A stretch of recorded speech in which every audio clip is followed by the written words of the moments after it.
I am extremely excited to be here today. You guys will have a great day with the governor. He'll be here in a few minutes.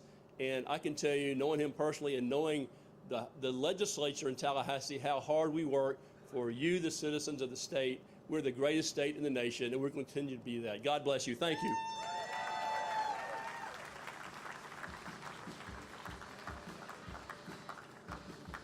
Please give a round of applause for your next state representative from House District 11, Sam Garrison. What's up, Clay County? Oh, y'all can do way better than that. What's up, Clay County? All right, all right. Hey, man, isn't it awesome to have Ron freaking DeSantis in the town of Orange Park right here in Clay County? If you're not pumped, I don't know why the hell you're here. Let's go. Come on. All right. Look, if you're here, you don't need me to tell you why Ron DeSantis is the man, why he is America's governor, why he's the most powerful, dynamic, transformative governor in the United States of America. You don't need me to tell you that. You know it. You wouldn't be standing here. You wouldn't take a day off work to be here, all right? But I want to tell you something you didn't know when you got here. I was talking to a buddy of mine who lives on River Road, just a couple houses down. He was asking me a question. He walked in. When I walked in, he's known me forever. It's like, Sam, what's he really like? What's he really like? Is that a fair question? What's he really like? And there's a reason he's asking that question. He's asking that question because we've all seen it, right? You see politicians on TV, you see them on the news, you see whatever. They look like they're the greatest thing in the world, and they let us down, right? It happens all the time. So let me tell you something. So Ron DeSantis, the reason he's coming to Clay County is not because we're the biggest. We're not. He could be in Miami, he could be in Tampa, he could be in Orlando, he could be wherever. Ron DeSantis is coming to Miami, or sorry, he's coming to Clay County because he gets Clay County. Ron DeSantis is our type of guy, all right? He's a Navy veteran. He's a blue-collar guy. It's no BS, and he gets Clay County. You know, so to the question, what's he really like? We spend a little time with him. Well, a couple years, y'all gave me the honor of my life to be able to go be your voice in Tallahassee, fighting for the things that Clay County cares about. And so because of that, you get a chance to spend a little time with the governor from time to time. And let me tell you, the guy you see on Hannity, the guy you see at the press conference, the guy you see tearing liberals to shreds, is the same guy when he's sitting at the table, eating a hamburger, talking about what's going on in the world. He's the same guy. And you can tell, right? That's why he's successful. It's not because he's got some sort of magic. It's because he's a real guy. He's the same guy. He gets us. He gets this country. He gets Florida. He's the real deal. It's first and final with him. There's no games. There's none of that stuff. If he tells you something, he's going to do it. He's like the football coach. Instead of diagramming plays all over the place, he says, I'm going to run right off tackle. I'm going to run it right down your throat, and there's not a damn thing you can do to stop it. All right? That is Ron DeSantis. All right? So, look, again, you're here. I don't need to tell you need to vote for Ron. Hell, you probably already have. But if you haven't yet, in all seriousness, look, vote however you feel you want to vote. I vote early because if I get hit by a bus, I want to make sure my vote's in the bank, right? If you haven't voted yet, go to the Orange Park Library. It's right over there. Bring your ID. We have this little thing called have your ID with you. I know that's crazy talk, but have your ID with you. Walk in, cast your ballot for Ron DeSantis, and go Republican all the way down that ticket, all right? Top to bottom. Top to bottom. Look, I'm going to shut up. We've got a lot of good people here to talk in just a second. The last thing I want to do before I get off, you know, it's always good to hear thank you, right? And we're going to say thank you to Governor DeSantis here in just a minute, but there's a couple other people I want to say thank you to. We got a lot of men and women in blue and green around here keeping us safe. Let's say thank you to those guys right now. Thank you, Chief, Sheriff, thank you all your people. We love you. God bless Clay County. God bless the state of Florida. Let's keep Florida free. Thank you, guys.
Please welcome Senator-elect for District 6, Jennifer Bradley.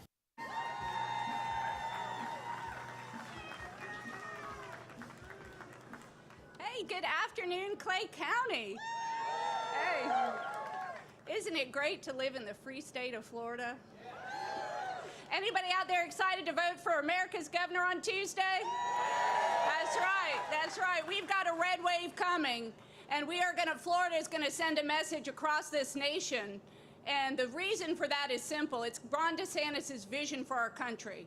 And it's one based on freedom, prosperity, and law and order. And it was so good to see our sheriff here. If you are with law enforcement, if you're in the military, if you have devoted your life to selfless, brave service for your community and for your country, can you raise your hand? We want to thank you. Thank you. I can tell you that Governor DeSantis has your back and is always fighting for you, whether it be for raises, making sure you have every resource you need to do your job, working to make Florida the most military-friendly state in the country, and he wakes up thinking about ways that he can strengthen law enforcement and keep us safe. I can also tell you that there is no governor Florida has ever had that has cared about rural Florida and our rural communities more than Governor DeSantis. He has visited all 67 counties, no matter how big, how small, from Lafayette, Dixie, Bradford, Baker, all across rural North Florida, and I represent 11 counties across rural North Florida, and he cares about each and every one of them. And we need to run up the score on Tuesday up here in deep red North Florida. Yep. And I can tell you that there's other parts of the state that don't hold our values. We really need to run up the score, and we can do it. We've got a great ground game. We've got a great Republican club with Ron DeSantis here. We are working hard, and we can do it. Yes, and we can do it, because I will tell you this. If people who care about freedom vote, we win. If people who care about law enforcement and safe streets vote, we win. If people who care about keeping Florida businesses open and our taxes low vote, we win. If our pro-life brothers and sisters get out and vote, we win. And if everybody who cares about defending the Second Amendment gets out and votes, we win. Ron DeSantis is going to win big on Tuesday. Republicans up and down the ballot are going to win big on Tuesday. It is an incredible honor to be your state senator. Thank you, thank you, thank you for being here. Get out and vote, get a friend. Arthur, 105 years old, out here today with a Ron DeSantis hat on. Thank you, sir. Thank you. You make us proud. Everybody get out and vote, bring a friend. We can do it. God bless Florida.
Ladies and gentlemen, put your hands together for your next congressman for Florida's 4th Congressional District, Aaron Bean.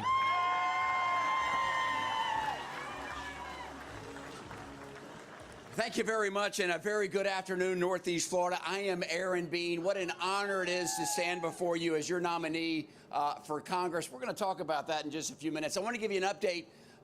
The governor has landed in Northeast Florida, and the motorcade, as we speak, is screaming towards the best bet right here on River Road. And so we're just a few minutes away. Now, as we wait for the governor to arrive, they've asked me to take roll call. So just bear with me as we go through our roll call to see who indeed is here to make sure that, that we can proceed. If you're from Nassau, Baker, or St. Johns County, will you make some noise and let everybody know you're here? Okay. If you're from Duval, very good. If you're from Powerhouse Clay County, let me hear you. Clay is here, so that is fantastic. If you're part of the most powerful voting blocks in the state, if you're a Republican woman, let me hear you. Yeah, okay. I think they're here. I will put that down right there. If you're a parent or grandparent or anybody who cares about education, are you here? So, yeah, I think so. If you are pro-life, are you here today? People who care about the Second Amendment, are you here? Put you down. I'm putting you down. That's exactly right. If you're a small business owner, are you here? Here, got it. If you've already voted, are you here today? If you're a traditionalist and you just want to wait until Election Day, who's here with me? That is good. And just one more. I'm sorry, if I don't know how this got in there, but let's see if they slipped in. Maybe you slipped in and I didn't see you. If you want to close our border, are you here today? That's good. Yeah, exactly. Brandon is somebody wants him to go today. Brandon. Ladies and gentlemen, our last group I want to call, maybe you're here. If you are, please let everybody know. Those that are inside the Best Bet facility, let them know that we're out here. Let them know you're here. People who care about freedom. Okay. All right, that is good news. We have taken roll. Thank you for being here. I am Aaron Bean. I have the honor of being your nominee for Congress. And let me tell you what's happened. That's happened since you've entrusted me with that responsibility. I told you, I promised you, if you give me a shot, no one will outwork me in running for that office as we launch the Red Wave right here in Clay County. Let me tell you what's happened. Let me tell you what's happened, because in the last couple of months being that nominee, I have met people all over the country, meeting with them, working, trying to gain support. And let me tell you what happens. Maybe this happens to you. Whenever you talk to somebody from a different state, 9 times out of 10, a different state, especially if they're from a blue state or somewhere else, they always ask, how great is your governor? They do it. And the answer is great. That's exactly right. He is a great governor, and he's really set the stage, because let me tell you what he did. When Biden tried to shut down the economy, yeah, you can do that. Or should I say when Brandon tried to shut down the economy? Maybe that's more appropriate. When the CDC tried to shut down our schools. Here's one for you. When Dr. Fauci tried to mandate the shot, there were 3 words issued by America's Governor, Ron DeSantis: not in Florida. And let me tell you, he set the example. He set the example that other states could follow, that freedom lives, freedom and power invested in states, and he set the example for across the nation but for him, we are in a much different society and a much different path. I know Halloween has already passed, but a scary thought. If he wasn't there, we would not be gathered here today. There's a chance we could still be shut down. We could look at other places, and that truly is a very scary start. For the last several years and for the next 4 days, I've had the honor of being your state senator, and it has been the honor of my life. It's been more special because for the last 4 years, I've been able, along with Senator Bradley and the former Senator Bradley, Sam Garrison, Bobby Payne, so many others, Travis Cummings, so many other great leaders representing Clay County, that we've got to work alongside America's governor. Issues that we helped bring to the table and put on his desk at his urging. One is giving parents more choices in education. How about stopping wokeness in our schools? We don't want that. We don't want that. How about stopping teaching inappropriate the sexualization of kindergartners and first and second graders? We put an end to that. We also said not in Florida, which is fantastic. We helped lower prescription drug prices. We've helped revise how we take care of foster care children in our state. Good things you may or may not heard about. The agency with disabilities now is on strong financial footing, where if you have a disabled person in your family, you can count on the state of Florida going forward, which was really, really good. That was the leadership of Ron DeSantis making that happen. In 4 years that he has been our governor, he has proven that he has our back. My question to you, Clay County and Northeast Florida, do we have the governor's back? I'm going to make a note of that as well, too, right now, which is good. I want to turn to you on the national stage. The national stage is being your nominee. I want to let you know, do you know how many we need to flip the House?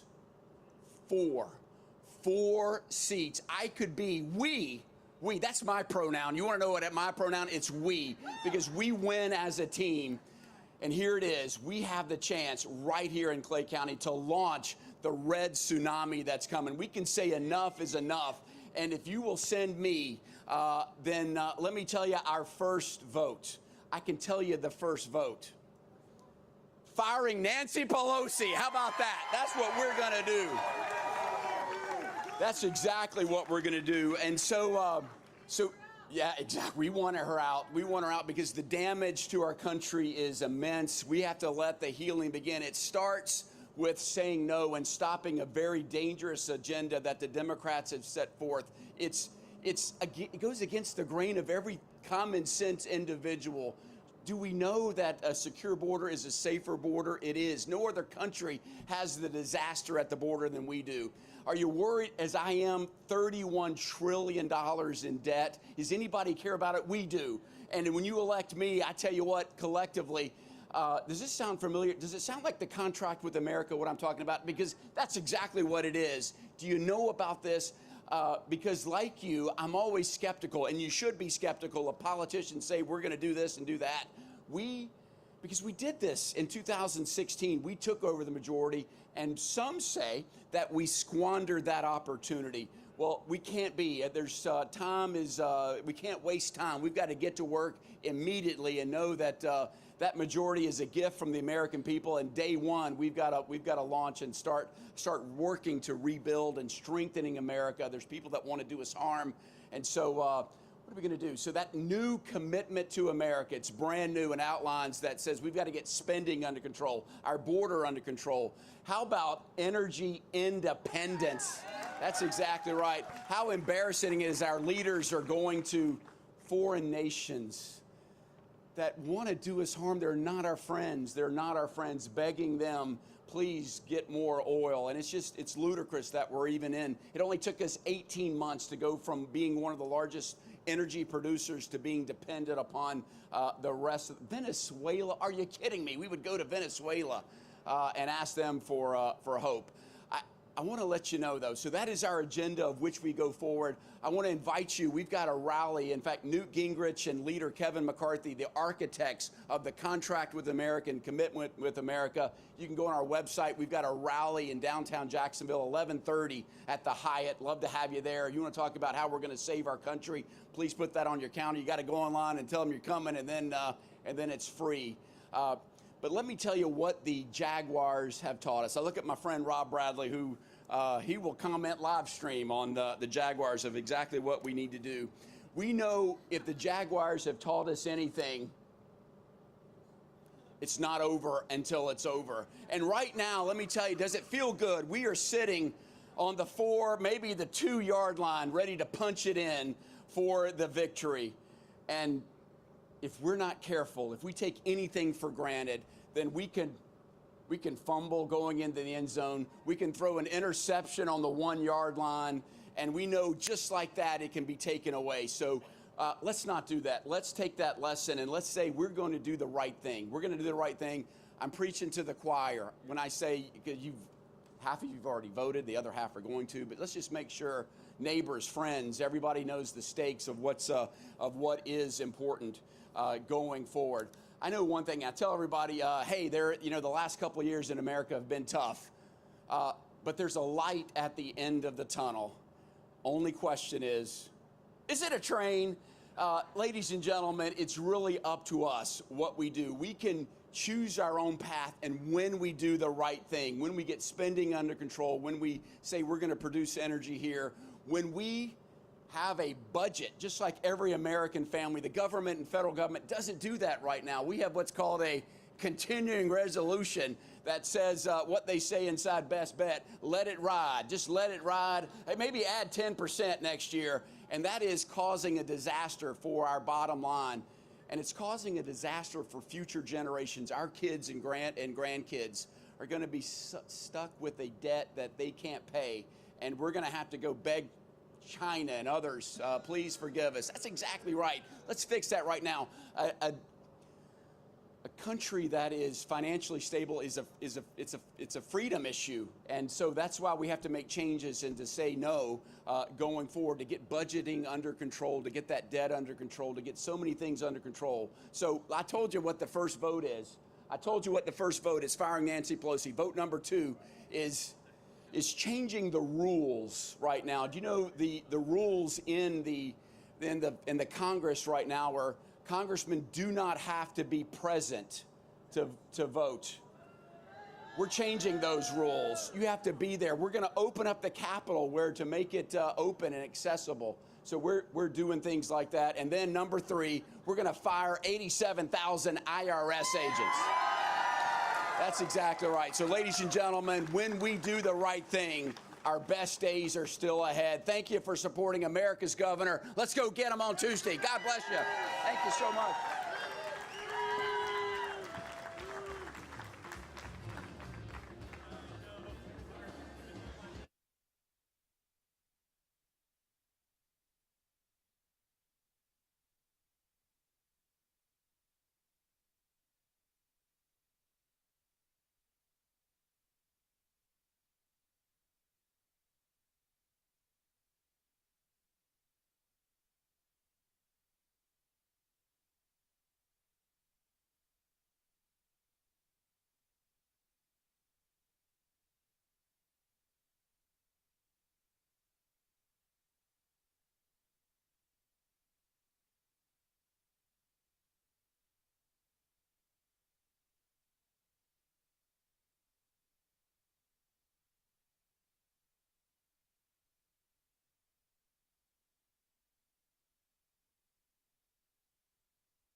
Audience, let me hear you. Are you ready to keep Florida free?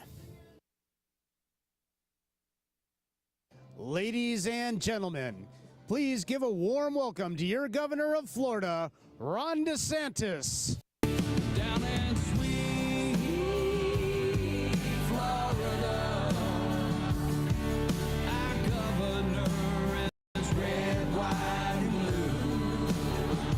Oh, down in sweet Florida, he's shooting us straight, telling us the truth. Yeah, that's right.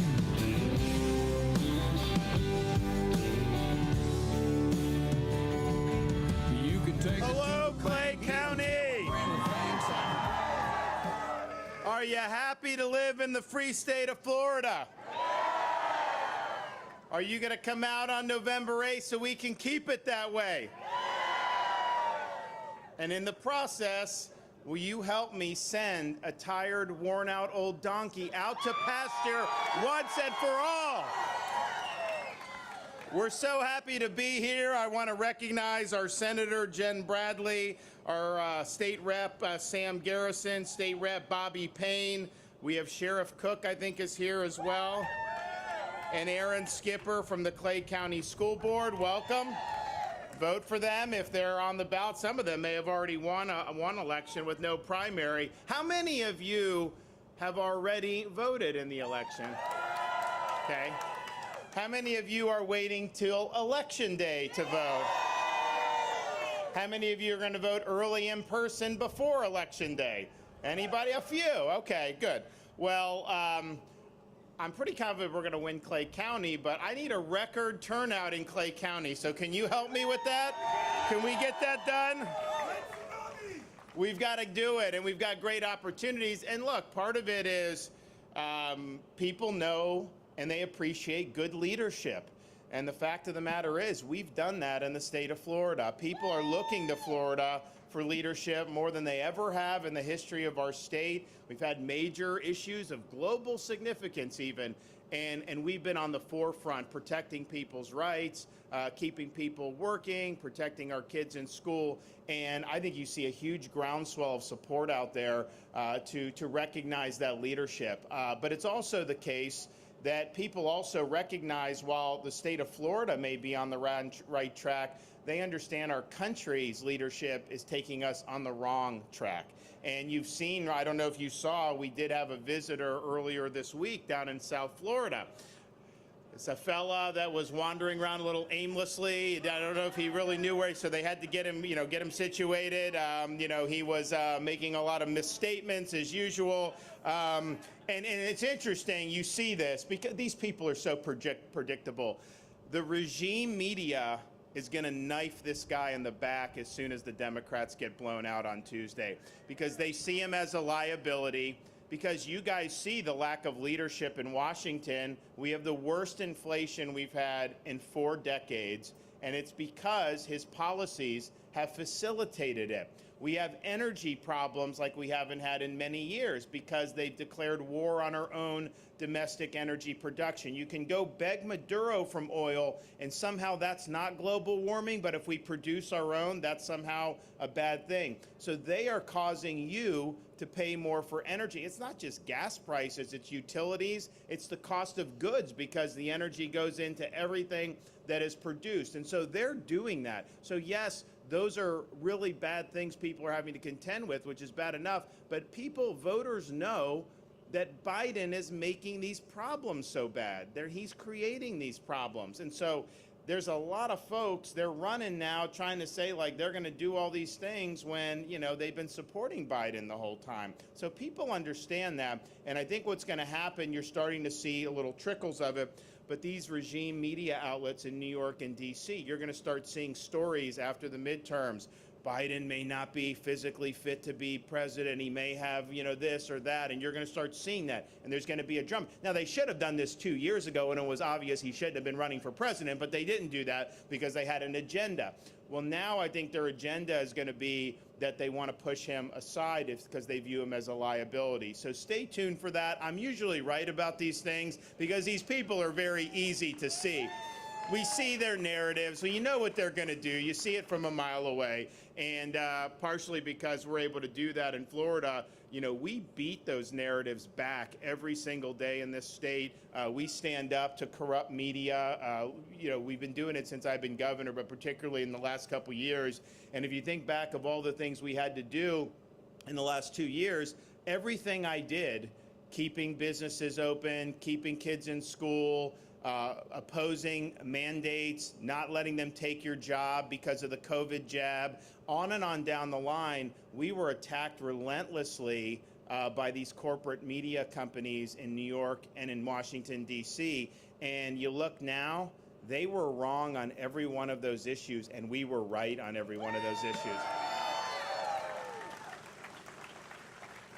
So they have inflation, and so what did they do? They passed a bill called the Inflation Reduction Act. And honestly, it's an insult to all of you because what they're trying to tell you is that somehow what they're doing is going to actually reduce inflation, which everybody knows that's not true. So they're trying to insult your intelligence. What did the bill actually do? It creates 87,000 new IRS agents. And those IRS agents are not going to be deployed to go after limousine liberals. Those IRS agents are going to be deployed to go after people like you. They want to go after working people who may not be able to afford a fleet of accountants or a fleet of lawyers to be able to comply with the tax code. And they're just going to turn the screws on people that they don't like. So that's what's going to happen with that. And I just think every member of Congress who voted for that bill should be required to be audited by the IRS every single year. The good thing about you see how bad some of the stuff is, but the good thing about November 8th is it's just not us here in Northeast Florida. It's not just us even in the state of Florida. All throughout the country, Americans are going to be able to go to the polls and register their disapproval about those policies. And if we do our part here and other voters do their part around the country, on November 8th, we will finally, once and for all, retire Nancy Pelosi.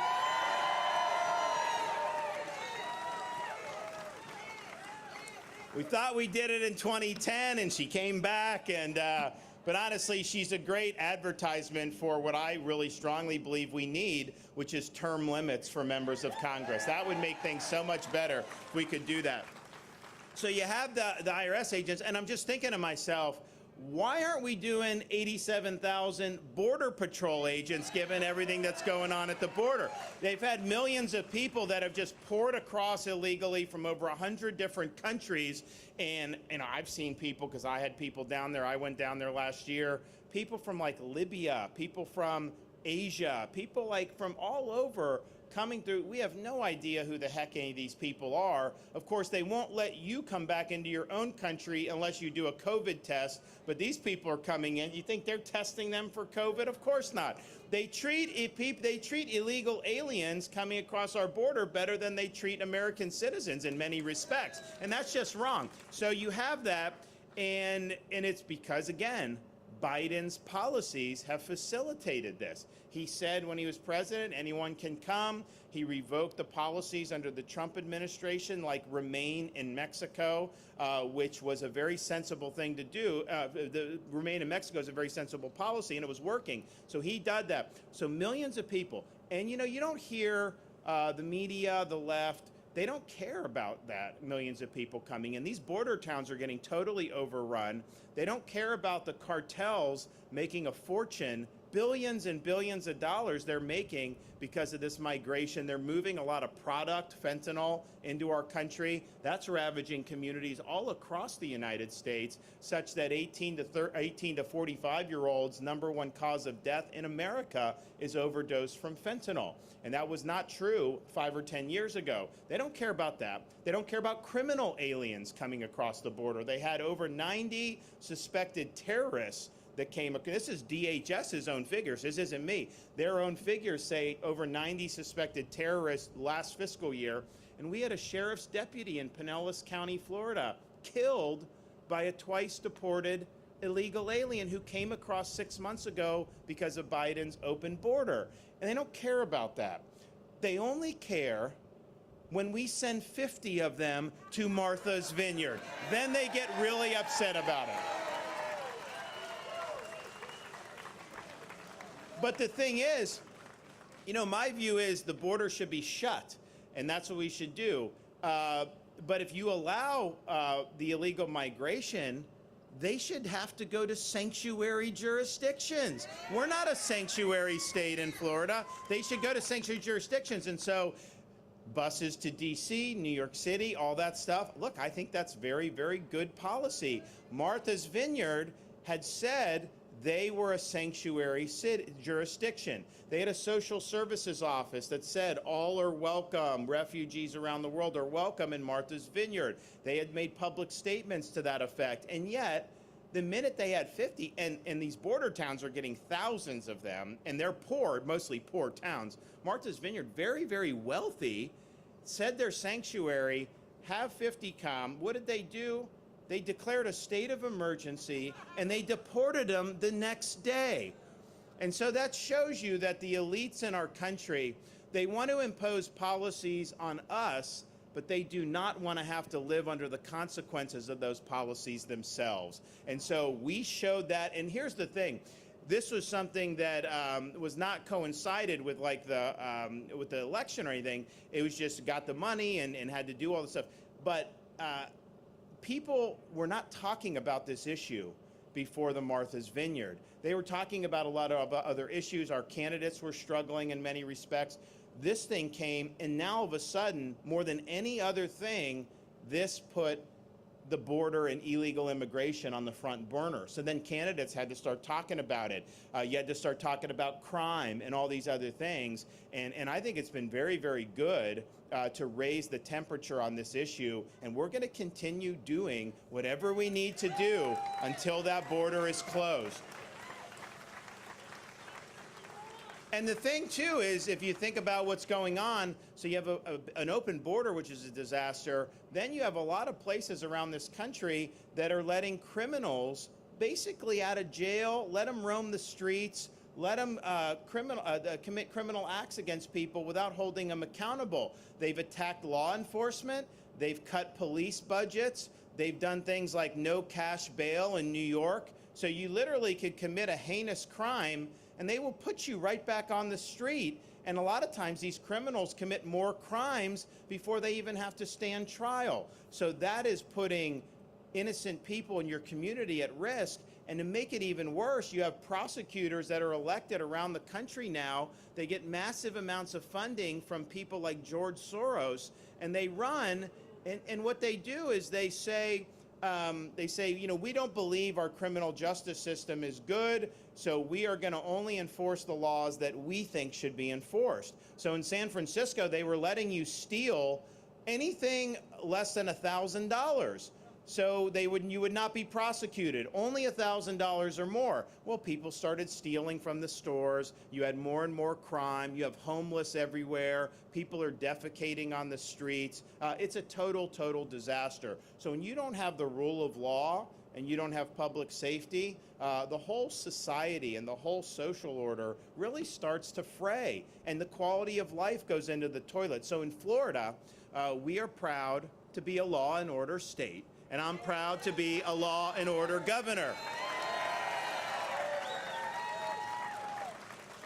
So they were defunding police, and you never saw me marching in those George Floyd protests or riots. And honestly, they were attacking police with those protests. It was very, very disgraceful. You never saw me doing that. We backed law enforcement.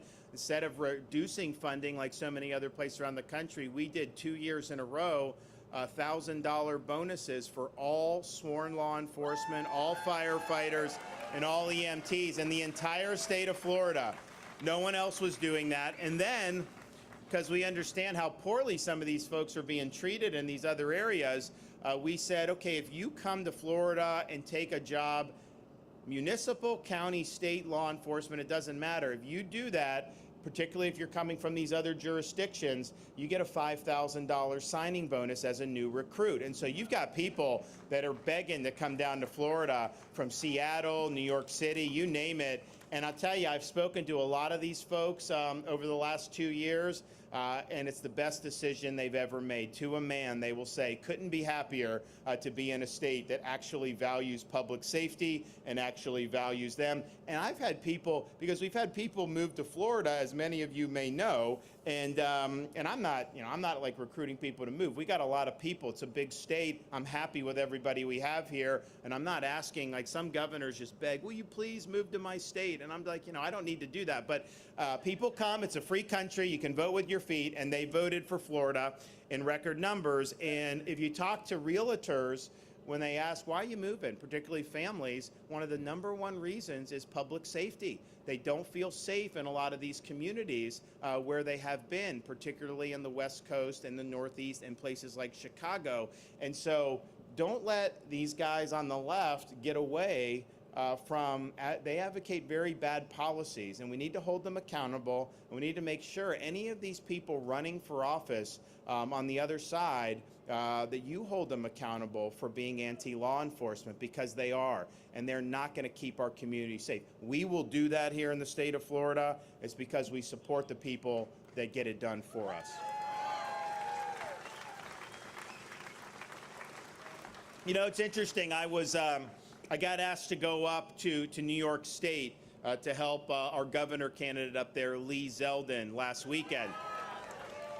I did the coin toss at the Florida-Georgia game down the street here. And how many Georgia fans are here? Do we have any? Okay. How many Florida fans do we have? Seminole fans? Anybody? Okay. So, look, I mean, growing up in Florida with the college football, it was like we were the best state by far. Florida, Georgia for Florida was like, used to be almost an automatic victory. And, things have just changed for the state. And I'll tell you, when I was my first year as governor, I said to my staff, I was like, you know what? I'm going to sign letters of congratulations to all our high school blue chip football recruits on signing day, because we've got a lot of good high school players, and we want to recognize that. So they give me this stack, and I'm signing these things, and it's, and they type it up for you.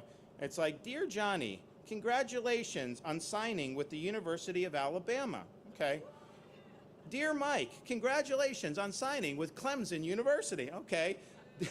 Dear Tim, congratulations on signing with the University of Georgia. I'm like, why am I signing congratulation letters for them going out of state? We got more work to do on recruiting. We need to keep all our high school players at our state universities in state, and we need to get back to where we're going. Anyway, I went and like, I knew Florida was an underdog, but it's good. We did the coin toss, and First Lady was there with me with 2 kids. And she had actually, so like our Saturday was, I go in the morning to take my 4-year-old to play t-ball. First Lady then goes later to Doak Campbell Stadium to do the coin toss for Florida State, Georgia Tech. And then I'm here, and I was doing the tailgate saying hi to everybody. And, the good thing about like a Florida-Georgia rivalry is like across those lines, they all want to keep Florida free, and they're all supporters. So it was really good. So we did that, and then the First Lady came and joined us here in Northeast Florida for the game. But I flew up after that, and because I wanted to be helpful. And I'm sitting up there, and these people are coming up to me just like they do here, complaining about New York.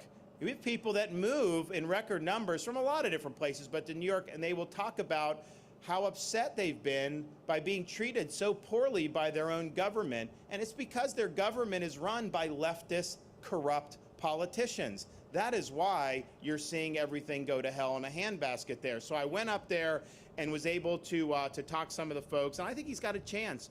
He definitely would win if you took all the Republicans who fled New York and let them vote in this election. He'd definitely win there. Well, we'll see what happens. So we're up there, and I'm comparing how Florida is run versus how New York is run. So, for example, we have millions of more residents in the state of Florida now than in the state of New York, and yet our state budget is less than half of the state budget of New York.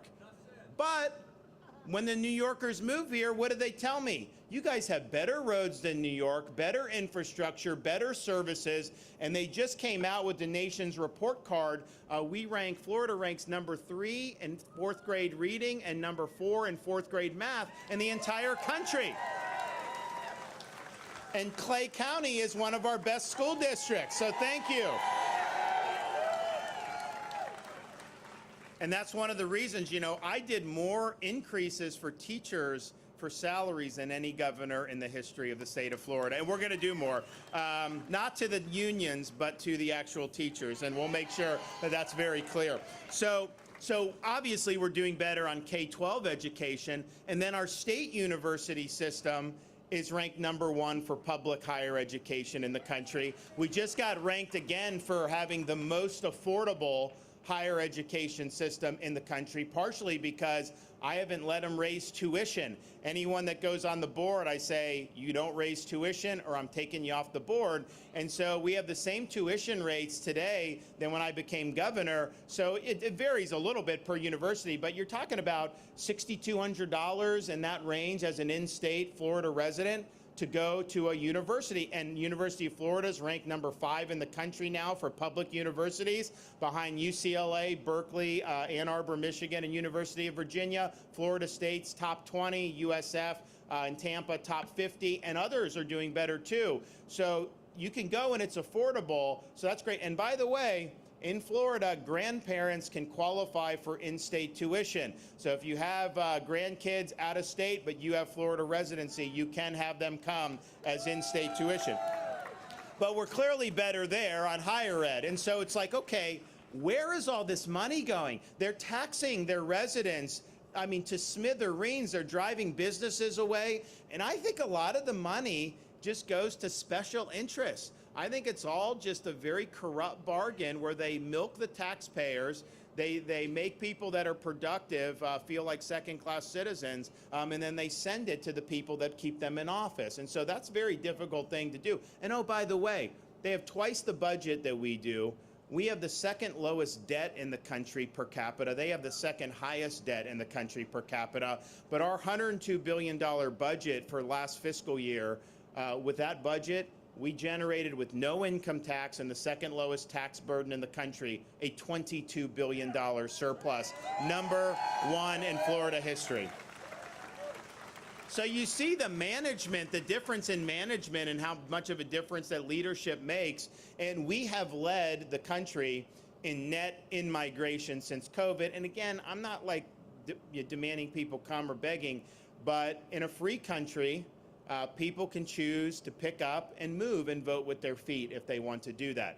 And you didn't see people, even though I was being criticized during COVID and being attacked every which way, you didn't see people fleeing the state of Florida. No, to the opposite. You saw people being willing to pick up their entire life from as far away as Seattle, Washington, and come all the way across a continent for a chance at a better life. And that's just because we did it right and we've kept the state free. And so you see that you have investment, wealth, all this other stuff happening in the state of Florida. And even some of our worst critics were amongst those who would come down, because we set a tourism record in 2021. We set a foreign tourism record as well. But you would have lockdown governors. They'd lock down their people, and then they would flee to Florida and hang out, send their family to Florida. CNN anchors would be attacking me on TV for being open. Then you'd see them down in Miami Beach without a mask on, all this stuff. It's just ridiculous. And so we saw that. But one of the reasons I think people really gravitated is because we were standing for people's individual freedom when it wasn't popular to do in some circles. For example, we banned vaccine passports in the state of Florida very early on.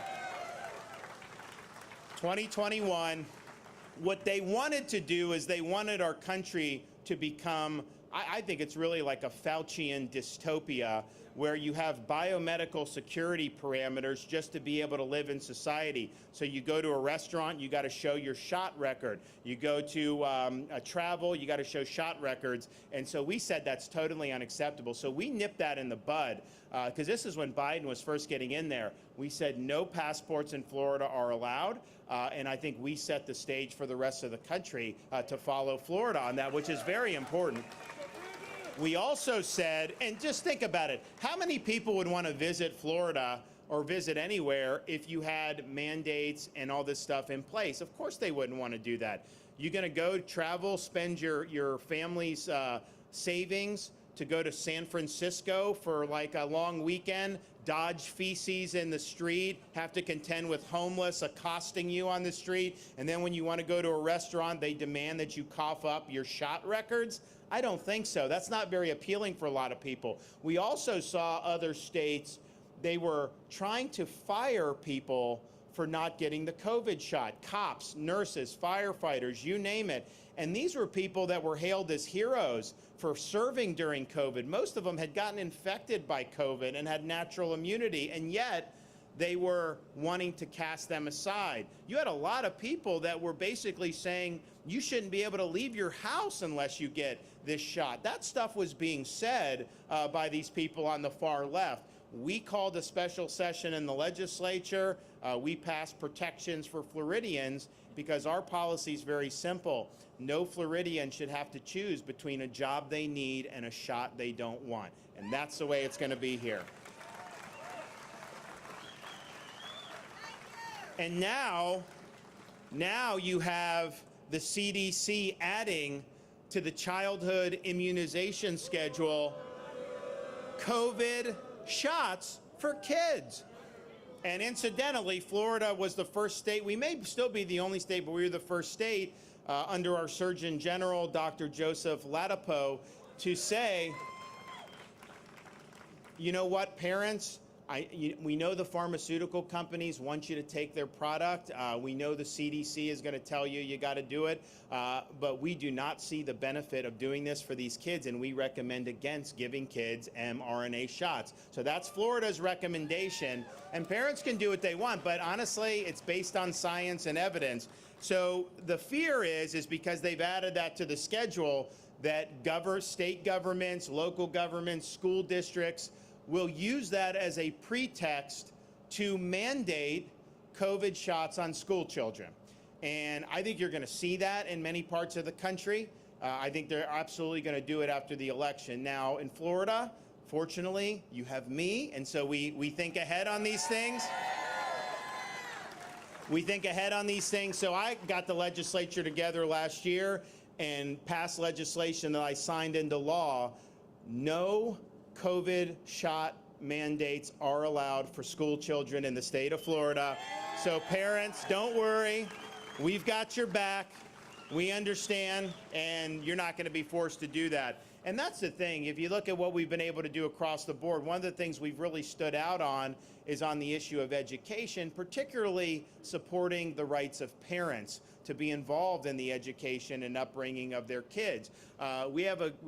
Schools play a great role in our society, but they are there to support the community and the students and the parents. The schools do not supersede the rights of the parents. And so we enacted a Parents' Bill of Rights to make that clear and to give parents the protection they need. We made sure parents have the right to curriculum transparency. You have a right as a parent to know what is being taught in your kid's school. And if they're doing things inappropriate, you have a right to bring objections about that. Because the purpose of our education system needs to be teaching kids and educating them in the classical sense, not indoctrinating kids with ideology. And that's why in the state of Florida, we have banned critical race theory in our K through 12 schools. We're not going to teach our kids to hate this country or to hate each other. We're going to teach real history.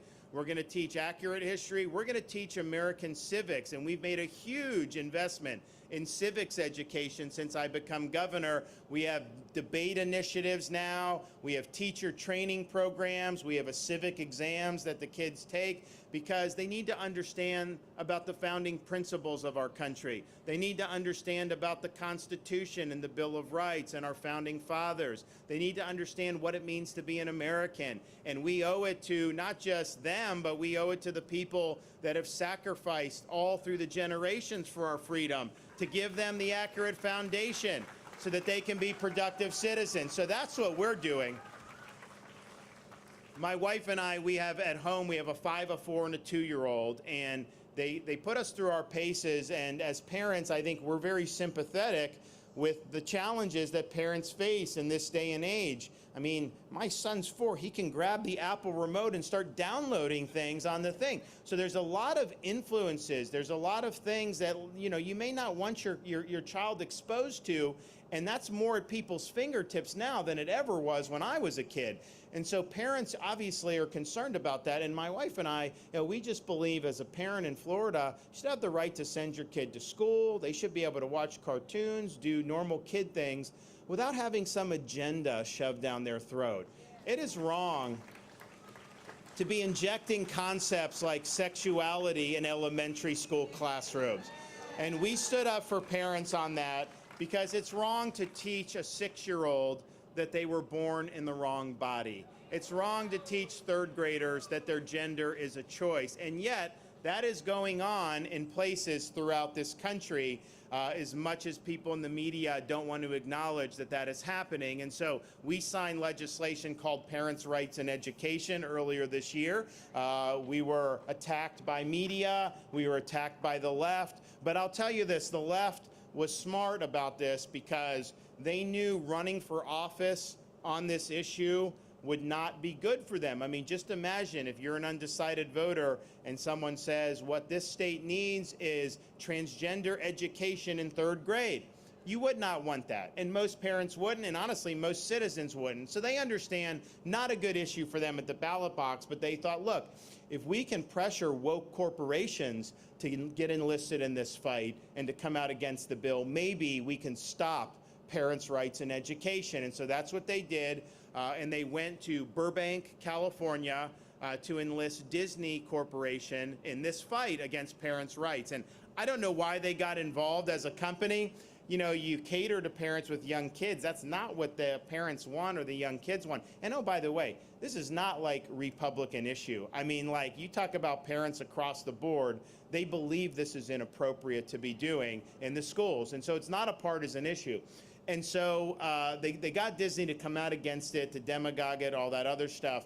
And the thing was if you look from the 1960s until the present, Disney has gotten everything it's wanted. Anytime it wants something from the state of Florida, they say what they want, and everybody bends the knee. Well, not with me as governor. We don't back down. We stand up for what's right. I don't care about pressure from big corporations or woke entities. We're going to stand with children. We're going to stand with parents. And so they were hoping and betting that we would back down, but they bet wrong, and we signed that bill into law for the state of Florida. But it was interesting because after we did that, I honestly thought the fight was over, but Disney said, we are going to make it our mission to get parents' rights repealed in the state of Florida. And I'm thinking to myself, you know, what, are you kidding me with doing this? And they have a right to do it, but they don't have a right to have you and me subsidize their activism. And what's happened is since the 1960s, they have a unique arrangement. I don't think anyone in the country gets the benefits they do. They have their own government that they run in Central Florida and answer to. They get exempt from laws that their competitors have to follow, and they get major tax breaks. And so what we said is, okay, that is not consistent with our values, what you're doing. You're free to do it, but we are not going to put you on a pedestal while you're attacking Florida values. And so we work with the legislature, took action, and because we did, Disney is no longer going to have its own government. They're going to live under the same laws as everybody else. And they're going to pay their fair share of taxes in the state of Florida. And the thing about it is you just scratch your heads, because even 5 years ago, we would never have been having this conversation. So what is going on? And I think it's a function of what I call the woke mind virus and this leftist ideology that's getting involved in companies now, universities, media, tech, you name it. And it leads to things like, for example, you have in swimming, you got somebody, he competes on the men's team for 3 years and then switches to the women's team and wins the championship against these women who were training. How unfair is that to all the women who worked hard to try to win the championship? And incidentally, the female swimmer that got screwed out of that was from Florida. Well, not a Florida university, but her permanent residence there. We actually did a proclamation in Florida proclaiming her the rightful champion for NCAA swimming. So you have situations like that. So in Florida, we did, 2 years ago, we did a bill for protecting women's sports. I signed it into law, and it basically says that, as a father of a 5-year-old daughter and a 2-year-old daughter, in addition to a 4-year-old son, and my girls are very athletic, and if that's what they want to do, fine. I mean, we let them do what they want, but they should be able to compete with fairness and with integrity, and they shouldn't have opportunities yanked away from them because of a woke agenda. And so in Florida, that won't happen. But the fact that we even had to do that, it just shows you how things have changed. And now, unfortunately, you have this issue of some doctors are performing sex change operations on minors.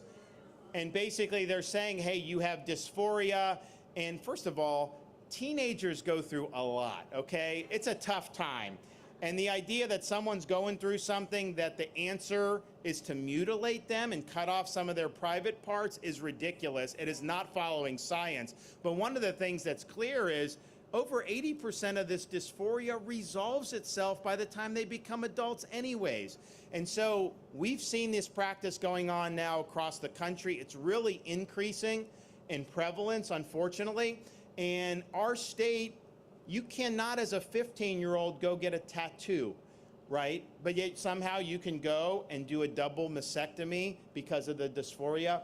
That's wrong. And you know what? We've had people who are adults now who went through this when they were kids have now joined with Florida and saying, you're right, you've got to stop it, because they went through it, they were pushed into doing it, and they regret it. They wish they could go back and be whole again. And so we're not going to let that happen in Florida. We had our Board of Medicine basically do an analysis and hearings and all this, and so now they've come out with a ban on this surgery for the minors. And so if doctors in Florida are performing sex changes on minors, they are going to lose their medical license, and that's the way it should be.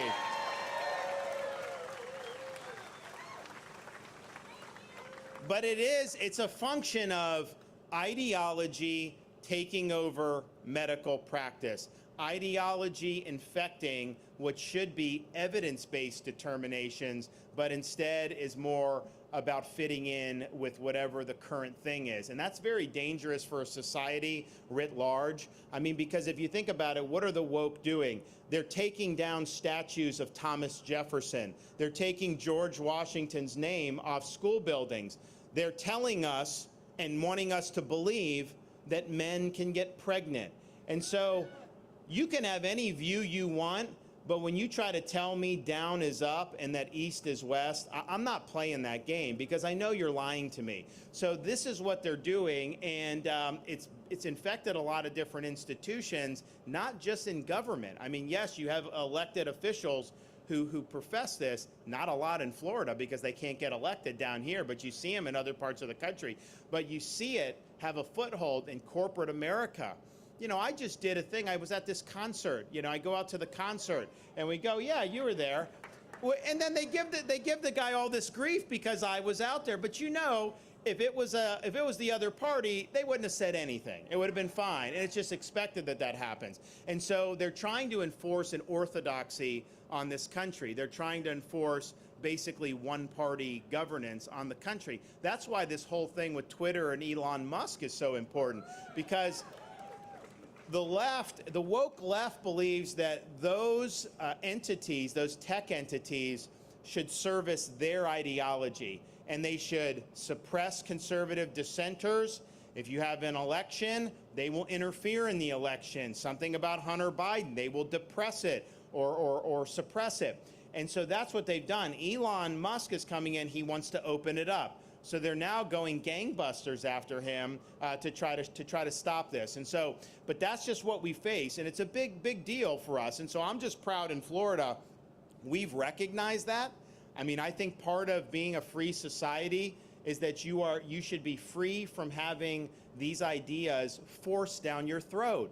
Freedom from indoctrination, I think, is a core part of a free society. So we've stood up against this in our classrooms. We fought this in the businesses. We fought this in universities, and we will never, ever give up or surrender to the woke mob. Florida is the place where woke goes to die.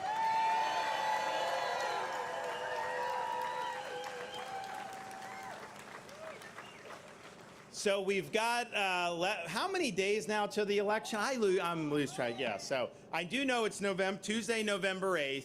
And, you know, you guys who said you haven't voted yet, I know every one of you will vote. And those of you who have voted, you need to get one more person to come out and vote for me. So that's your task. Make a phone call or two, talk to your neighbors, talk to your friends, family, people you work with, employees, you name it. Let them know that it's important to keep the state of Florida free, because we were 0.5 percentage point away in 2018 from having a much different fate for this state. You know, you look at California, you look at New York, these places that are fleeing, they would have been pikers compared to what would have happened with Florida if that guy had won. We would have been in the dumpster as a state. People wouldn't have been coming here. Some of you probably would have moved out of here. I can tell you that. And it's sad that that's the case, but the leadership really, really matters. So we dodged a big bullet in 2018. 22 is our chance to cement Florida as the freest state in the nation. And that you can only do that by electing me. You also know that you'll be able to ensure that we have strong leadership, somebody that's going to take on big issues. You know, I have not taken a single poll since I've been governor. You know, my view on leadership is I don't put my finger in the wind. I don't try to contort myself to whatever sudden breeze of passion may be out there with the electorate. No, my job is to be a leader. And that means I've got to get in front of issues. I've got to set an agenda. I've got to put out the vision and execute that vision. And when you do, the people are with you. And that's what we're seeing in the state of Florida. You can't be afraid to fail. You got to just you got to put all you got into it. We had the situation with this hurricane, Ian, that came through and rammed south, and hit a lot of the state, but it rammed Southwest Florida. And it did a lot of damage in a lot of different ways, but one of the things it did, it knocked out a bridge to Pine Island. It knocked out the causeway to Sanibel in 3 different locations. And so, you know, the storm passes, search and rescue, all that stuff, power restoration. By the way, the quickest power restoration, millions of people in the history of the state. That's because we had 42,000 people staged, ready to go. You could not go on I-10 without seeing these trucks pouring in from all across the country, which is great. So they had the bridges, and the thing is, these are not state bridges. These are local bridges. The locals were telling the residents, hey, it's going to be about 6 months to a year before we can get this stuff up and running. And the residents were upset because that's their home. They didn't want to leave. They wanted to be out there. So they came to me and they said, can you help us with this? And I'm like, yeah, I'll help. What do you need? And they're like, well, we need to get back and forth to the island. So we actually thought for a minute, could we send ferries there? Could we do all this? And I'm just like, you know what? We need to because we need trucks going out there. We need food from Publix. We need all this stuff happening, electrical workers and all this stuff. So I was like, all right, we'll do it. We'll see what we can do. So I work with my folks, Department of Transportation, who does a great job. And I was like, what can we do? Well, they think they can do it. They think they can do it maybe as soon as a few weeks. I'm like, well, honestly, that's better than 6 months, but can we do it quicker than that? All right, we'll see what we can do. Then we say, okay, we will do the bridge and it will be completed in 1 week's time. And so people thought that was really, really good. And I just said privately, I'm like, you know, honestly, you do the bridge in a week, that'd be a big success story, but I'd like to over-deliver. And so we were able to, by basically putting all hands on deck. I didn't ask the federal government to bail me out. I've got the biggest surplus ever. I'll pay for it. I just want the people to be okay. And so we did it and completed the bridge, temporary bridge, in 3 days. And then the causeway, that had 3 different breaks, and we were able to, less than 2 weeks after, with the temporary repairs, we did a one-time massive convoy where we got all the electrical workers out there, we got more debris removal trucks, a whole bunch of stuff went over the causeway. Very good. They needed to do more, though, before the public, so they did more round the clock, and they were able to open a massive causeway with 3 different breaks in it, 3 weeks from the date of the storm, when people thought it was going to take 6 months to a year. So it just shows you can get big things done. You just got to work hard. You got to cut through bureaucracy. You got to cut through red tape, and you can't take no for an answer. So we've got a lot more work to do down there, and we will. But I'll tell you, they're going to bounce back much quicker than people think, partially because they know the state has their back. And so I've had your back for 4 years. It's time for you to have mine. Do I got your support? Are we going to set a record in Clay County? Are we going to keep Florida free? Thank you all. God bless everybody. We appreciate it. Thank you. Down in sweet Florida, our governor is red, white, and blue. Oh, down in sweet Florida, he's shooting us straight, telling us the truth. Yeah, that's right.